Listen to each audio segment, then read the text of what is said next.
Évangile de Jésus-Christ selon saint Marc, chapitre 4, versets 35 à 41.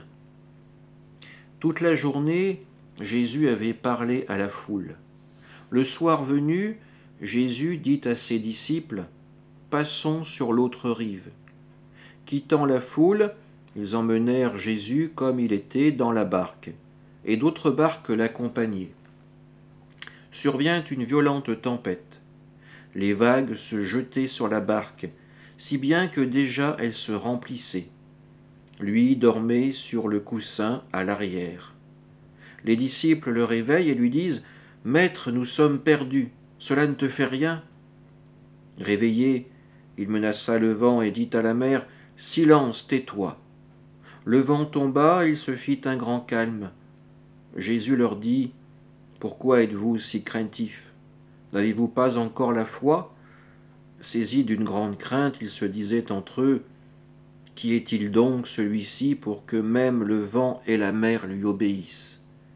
Acclamons la parole de Dieu. Nous sommes au début de l'Évangile selon saint Marc, et nous le voyons, les disciples s'interrogent. Qui est donc véritablement Jésus ?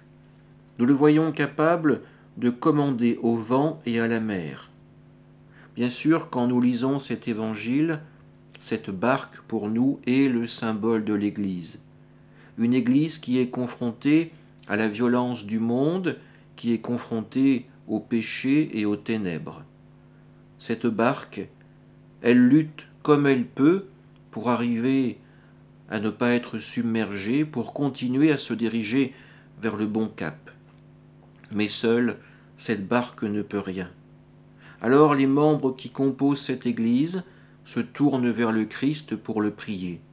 Qu'il vienne nous aider, qu'il nous envoie la force de son esprit pour que la barque puisse mener à bien sa mission, pour que l'Église puisse être cette boussole capable de montrer au monde le chemin de l'amour et de la miséricorde. Tous les baptisés sont présents dans cette barque avec le Christ. Tous ont besoin d'apprendre à connaître véritablement Jésus, à vivre la conversion du corps, du cœur et de l'intelligence, à ouvrir leur âme à la parole de Dieu. Alors demandons ensemble cette grâce au Seigneur, de pouvoir à la fois contribuer à ce que cette barque, à ce que notre Église arrive à faire entendre sa voix dans le monde, et surtout, prions pour que le Christ habite parmi nous. Amen.